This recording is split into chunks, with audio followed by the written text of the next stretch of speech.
जैसा कि ये हिस्सा जो है गलातियों की पुस्तक उसका 5वां अध्याय के बीच में से हम लोग पढ़ते हैं। गलातियों की पुस्तक उसका 5वां अध्याय की उसकी 22 पद से हम लोग पढ़ते हैं आत्मा का फल के विषय में। आत्मा का फल,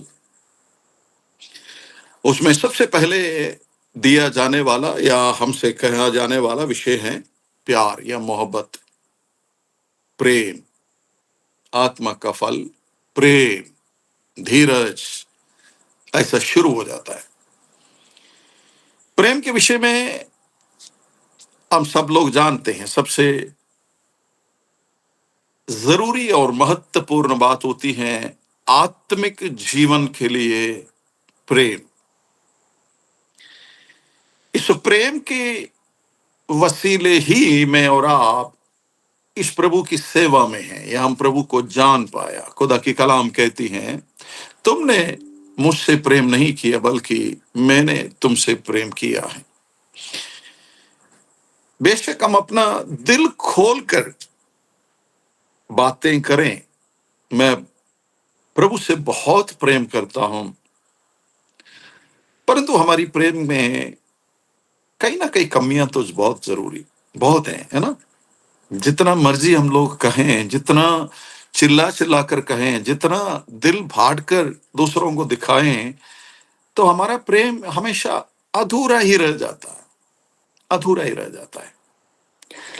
चलिए, मैं कई बार इस बात के ऊपर बड़ी तसल्ली करता हूं, हमारी प्रेम व्यवहार से कई सारे लोग तसल्ली को पा लेते हैं। वो एक परमेश्वर की मेहरबानी है, उसकी दया है। नहीं तो मेरी और आपकी प्रेम से कौन तसल्ली को प्राप्त करेंगे। तो ये हमारी खूबी लियाकत नहीं है, ये केवल परमेश्वर की एक अनुग्रह है कि हमारे वसीले, हमारी बातों के जरिए, हमारी करनियों के वसीले, हमारी देखने की जरिए, है ना, हमारी सुनने की जरिए परमेश्वर का प्रेम हमसे दूसरों तक चले जाते। इस अनुग्रह के लिए हम परमेश्वर का धन्यवाद करें। अगर आपकी और मेरी जिंदगी की किसी भी व्यवहार के द्वारा किसी को अगर कोई फायदा मिलती है, कोई तसल्ली मिलती है, कोई सांत्वना मिलती है, तो मैं कहता हूं उस बात को पहचानिए और उसको जारी रखिए। इस संसार में ऐसे बहुत से दुनिया है हमारे इर्द गिर्द में जो पड़े हुए हैं, प्रेम की तलाश में हैं, प्रेम के भूखे प्यासे हैं। जब हम लोग इस सेवकाई के क्षेत्र में हैं, हमें पता लगता है? खास तौर पर हम परमेश्वर के दास लोग, जो पास्टर साहबान लोग अलग अलग लोगों से मिलते हैं, अलग अलग व्यवहार करने वालों से मिलते हैं, समाज की अलग अलग दर्जे के लोगों से मिलते हैं, जब बातें करते हैं, उनके अंदर एक किस्म की भूख और प्यास होती है। किसी की प्यार को चाहते हुए वे लोग हमसे बातें करते हैं। मैं खुदा की लोगों के लिए मैं धन्यवाद दूंगा जो आज मेरी आवाज को सुन रहा है। प्लीज, अगर आपकी और मेरी जिंदगी के वसीले, हमारी कामकाज, हमारी व्यवहार के वसीले किसी को कोई तसल्ली मिली है, तो आप उस बात को नोट कर लीजिए अपने जीवन में। मेरी कौन सी व्यवहार से, मेरी कौन सी बर्ताव से, कौन सी शब्दों से, है ना, अगर मेरे अगल बगल में रहने वाले किसी को तसल्ली मिली है, कोई सांत्वना मिली है, तो हम उस बात को उनके जीवन में और कर गुजरने की हम लोग प्रयास करें। उन अच्छी आदतों को हम अपने आप को जिंदगी में सवार ले, तो ये खुदा की एक बड़ी देन है। क्योंकि प्रेम बिना हम इस संसार को जीत नहीं पाएगा, ये हम सब लोग जानते हैं। चाहे मैं और आप जितना धनी हैं, जितने पढ़े लिखे हैं, कितने खूबसूरत है, कितने सुंदर हैं, ये किसी इंसान को कभी जीत नहीं पाएगा, जीत नहीं पाएगा। केवल किसी व्यक्ति को जीत पाएगा तो वो प्रेम से ही हो गया। तो प्रभु ने इतना महान प्रेम मेरे और आपके जीवन में दिया है, तो ये दूसरों के लिए दिया है, दूसरों के लिए दिया है। यस, हम सिर्फ परिवार वालों से ही प्रेम करने के लिए नहीं है, हम सिर्फ हमारी चर्च वालों से ही प्रेम करने के लिए नहीं है। हमारा प्रेम जो है ना, उन लोगों के लिए जरूरत है जिनको इस प्रेम की तलाश है, जो इस प्रेम को चाह रहा है। हम ढूंढे ऐसा लोगों को, उनको इस प्रेम को देने की हम लोग प्रयास करें। अगली बात मैं कहना चाहता हूं, जैसा कि यूहन्ना की पत्री में पहला यूहन्ना में हम लोग इस शब्द को इस प्रकार पढ़ते हैं, उसका 4 अध्याय की उसकी 18 पद पर, यस, पहला यूहन्ना उसका 4 अध्याय की 18 पद पर शब्द लिखता है, प्रेम जो है हमारी जीवन से सारी डर को दूर कर देता है। यस, जिनके जिंदगी के अंदर प्रेम है, प्यार है, वो किसी चीज से डरते नहीं, वो किसी से वो डरता नहीं है, दूसरों के लिए वो के डरावना भी नहीं होते। तो ये प्यार जो है, ये जो मोहब्बत जो है, हमारी जीवन के अंदर से सारी डर को दूर कर देता। ये एक ईश्वरीय प्रेम है, इस ईश्वरीय प्रेम से ही ये बात कायम रहेगा। मुझे और आपको मालूम है, कई सारे लोग कहते होते हैं कि मुझे डर लगता है, मैं दूसरों से डरता हूं, या फलाना कामों से डरता हूं, या फलाना व्यक्तियों से बात करने में मुझे डर लगता है ना। घर परिवारों में कई सारी चीजों से डरते हैं। ऐसे काफी सारे डरपोक लोग हमारे बीच में हैं, इवन मसीह जीवन में भी हैं। मैं एक बात को इस प्रकार जानना चाहूंगा, या कोशिश मैंने किया, हम परमेश्वर के लोगों को किस चीज की डर है? हम क्यों डरते हैं? हम बड़ी दिलेरी के साथ, कई बार बड़ी हिम्मत के साथ कहते हैं, मुझे अपना जान का भी परवाह नहीं है। यस, है ना, प्रभु के लिए मर मिटने के लिए हम लोग तैयार है, अपना जान देने के लिए भी हम लोग तैयार है, कहते तो है। परंतु जब ऐसा कोई हालात हमारे जीवन के अंदर जब आ जाती हैं, बनती हैं, तो क्या हम उसको सामना कर पाओगे, या उन चीजों से हम लोग भागेंगे? अरे इंसान है, हम सब इंसान है, हमारे जीवन के अंदर ये डर तो जरूर रहता है, चाहे जितना बड़ा परमेश्वर का कादिम क्यों ना हो, दास क्यों ना हो, जितना बड़ा भयंकर विश्वास का मालिक क्यों ना हो, सब लोग डरता है ना, अपनी, कम से कम अपने जान के लिए वो लोग डरता है? प्रभु से हम लोग भी यही प्रार्थना करते हैं, हम यही दुआ करते हैं कि हम लोग इस डर से भी बाहर निकले। आजकल की हालात, आजकल की माहौल हम जानते हैं ना। आज की ताजा न्यूज शायद आपने पढ़ा होगा, छत्तीसगढ़ सरकार वो धर्म परिवर्तन का बिल आज पास कर लिया। यस, तो इससे आगे की दिनों में क्या होने जा रहा है, क्या होगा, ये बड़ी चिंताजनक बात है।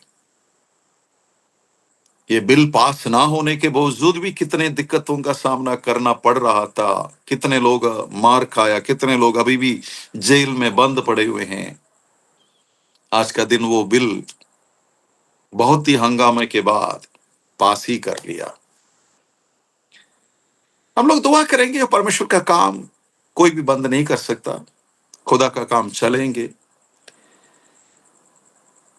हाँ, पर एक रेसिस्ट्रिक्शन हमारे ज़िंदगी में लग गया है, या परमेश्वर की काम जो करने वालों के लिए शायद चिंताजनक बात है, परंतु ऊपर वाले को किसी चीज़ की कोई चिंता नहीं है। वो अपना काम अपनी तरीके से करता रहेगा। हम लोग भी दुआ करें उन अज़ीज़ों के लिए। हो सकता है हम लोग बड़ी आज़ादी में रहते हैं। मैं तो पंजाब में रहता हूँ, हैं?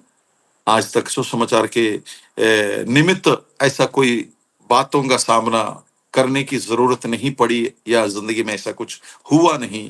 हुँ? हाँ, छोटी-मोटी बातें जो है ज़िंदगी में होती रहती है, हम उसकी परवाह हम करते भी नहीं है, उन चीज़ों को हम लोग समझते भी नहीं है कुछ, ठीक है? जिस हालात में हम लोग हैं, उस हालात में, इस परिस्थिति में रहकर हम परमेश्वर को धन्यवाद करें, उन प्रिय लोगों के लिए हम लोग प्रार्थना करें, हम दुआ करें, ताकि जहाँ पर हम लोग हैं, हमारी स्थानों पर ऐसा कोई कानून लागू ना होने पाए। परमेश्वर का वचन पहला यूहन्ना उसका 4 की 18 पद पर कहते हैं, जो परमेश्वर का जो प्रेम है, वो डर को दूर कर देता है। हमारे जीवन में चाहे किसी भी प्रकार की कोई भी डर क्यों ना हो, चाहे हालात से हम लोग डरते हैं, वातावरण से हम लोग डरते हैं, लोगों से हम लोग डरते हैं, है ना? सुसमाचार के निमित्त हमारे अंदर डर बैठा रहता है। तमाम डरों को प्रभु की प्रेम यदि हमारे अंदर जब कूट कर भरा हुआ है, तो मैं कहूंगा हम डरपोक नहीं रहेंगे, हम डरपोक नहीं रहेंगे। ओके, सो एक शब्द और कहकर मैं समाप्त करूंगा, क्योंकि इस समय आपको भी अपने टाइम पर समाप्त भी करना है, मुझे भी आज के इस लेट होने के कारण अपने समय को मुझे भी कंट्रोल करना पड़ता है, करना है। मैं टाइम का बड़ा पाबंद एक इंसान हूँ। चलो किसी वजह से मेरी दिमाग से निकल गया था, मैं प्रिंसन भैया को बताया था, मुझे थोड़ा पहले से ही याद दिला देने का था, सो उनको भी याद नहीं कर पाया। माफी चाहूंगा, ताकि आपसे अगले अगर मौका मिलता है तो आपसे मैं खोलकर और बात करूंगा परमेश्वर के वचन के वसीले। हमारे जीवन से सारी डर को हम लोग बाहर निकालें। हम सुसमाचार में पढ़ते हैं, मेरी मगदलिनी मरियम मगदलिनी के बारे में पढ़ते हैं। उस भोर के समय वो बहन यीशु मसीह की खबर पर पहुंची, क्यों उसको डर नहीं लगी? हाँ? अभी अंधेरे ही थे, सो वचन कहती हैं अब भोर फटी नहीं है, अंधेरे ही थे, सो वो वहां पहुंच गई। यानी कि प्रेम जो है ना, स्नेह जब हमारे अंदर आ जाती है, तो सारी डर को वो दूर कर देते हैं। अंधेरा का कोई डर नहीं है, किसी चोर डाकू का कोई डर नहीं है, कौन मुझे रास्ते में अटैक करेगा, नो, कोई डर नहीं है, कोई डर नहीं है। तो स्पिरिचुअल फील्ड में, आत्मिक इस फील्ड में हमें डराने वाली ताकत कौन है? कौन सी ताकत मुझे और आपको डराते? कौन सी माहौल, कौन सी हालात? यदि स्पिरिचुअल लेवल में जाकर हम उन बातों को जरा सा समझे, तो मैं कहता हूं मेरी और आपकी आत्मिक जीवन की जो यात्रा है ना, वो बड़ी आनंदमय हो जाएगा, बड़ी खुशहाली के साथ हम लोग आगे बढ़ पाएंगे, है ना? क्योंकि हम सब लोग जानते हैं, सुसमाचार में ये बात को भी लिखते हैं, तुम उस मनुष्य से मत डरना, सिर्फ तुम्हारी शरीर को ही मारकर खत्म करते हैं। तुम उससे डरो, तुम्हारी शरीर और तुम्हारी प्राण दोनों को उस नरक की आग में फेंकने के लिए जिनको अधिकार है, तुम उससे डरो। इस आत्मिक जीवन के अंदर